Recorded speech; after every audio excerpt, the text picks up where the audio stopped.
अकबर के समय की बात है। श्रीपति जी करके एक महान विद्वान ब्राह्मण अकबर के समय में हुए। निर्धन ब्राह्मण थे, लेकिन महाविद्वान और महाभक्त थे। उनकी पत्नी उनको बार बार समझाती थी, बार बार कहती थी कि हम निर्धन हैं और हमें धन की जरूरत है। आप जाइए, सम्राट अकबर के दरबार में जाइए, कुछ कविता उनकी प्रशंसा में बोल दीजिए, हो सकता है आपको कुछ धन प्राप्त हो जाए। लेकिन उनके लिए अपने प्रभु श्री राम ही सबसे बड़े थे, सबसे ऊपर थे। फिर भी पत्नी के बार बार आग्रह से विवश होकर एक बार श्रीपति जी अकबर के दरबार में गए। उन्होंने वहां कविता भी सुनाई, लेकिन वो अकबर की प्रशंसा में नहीं थी। वो कविता थी भगवान श्री राम के गुणों का गान। अकबर को वो सुनकर जानकर बहुत प्रसन्नता हुई और कहते हैं कि अकबर ने उनको अपने दरबार में रख लिया। आप कहीं पे भी अच्छा काम करेंगे, कुछ न कुछ तो आप में बुराइयां निकालने वाले मिल ही जाएंगे। आप कहीं पे भी अच्छा काम करेंगे, आपकी ईर्ष्या करने वाले भी मिल जाएंगे।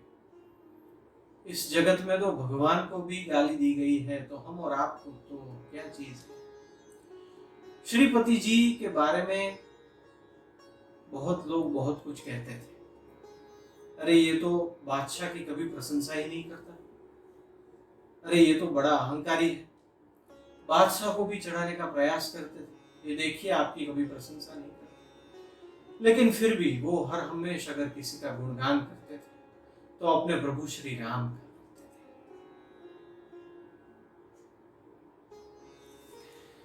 तो फिर भी एक बार कुछ लोगों ने मिलकर दरबार में ऐसा माहौल बनाया, ऐसा खेल बनाया, ऐसा खेल उत्पन्न किया कि एक समस्या रखी गई, एक विषय रखा गया, करो मिली आस अकबर की। और बताया गया कि अगले दिन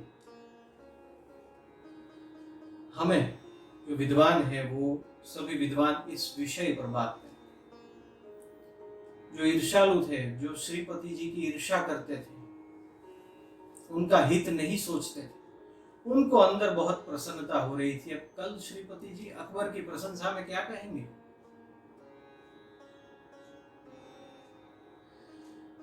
सबको लगता था कि अब तो इनका भांडा अकबर के सामने फूट ही जाएगा, ये कभी बादशाह की प्रशंसा नहीं।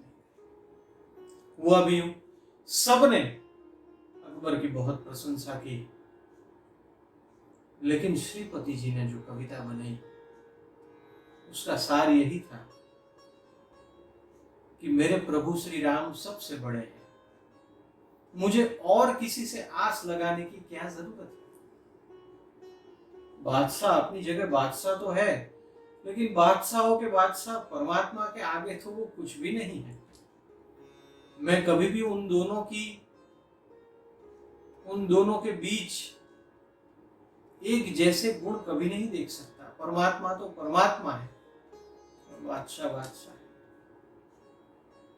उन्होंने परिणाम की परवाह नहीं की।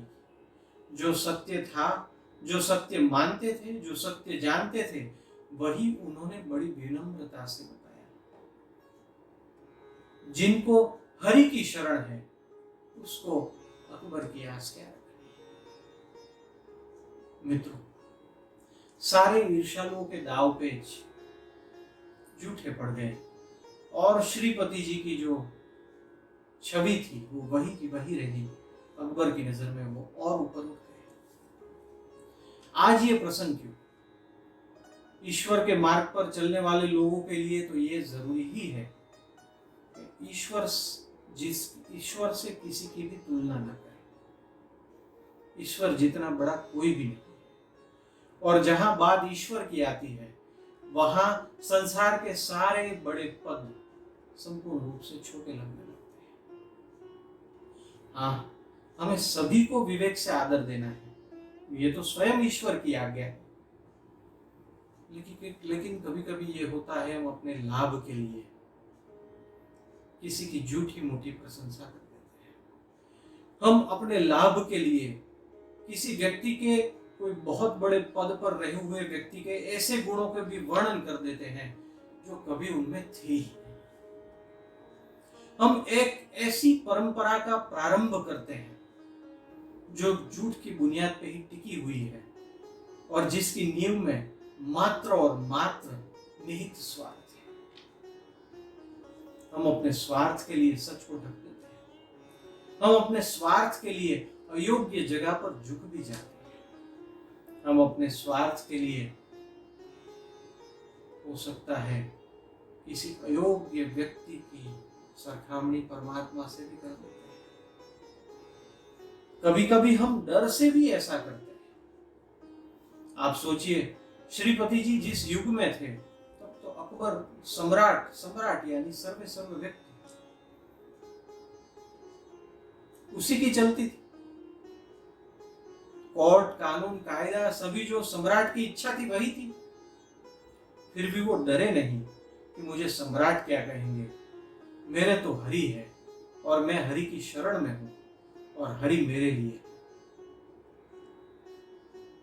कहने का तात्पर्य ये है, आपने जो श्रद्धा से सच और हरि की प्रीति को प्राप्त किया है, उसके मार्ग पर चल रहे हैं। अपने सांसारिक जीवन में कुछ सर्वोच्च सत्य से कभी भी अपने पांव और दिशा में मत ले जाइएगा।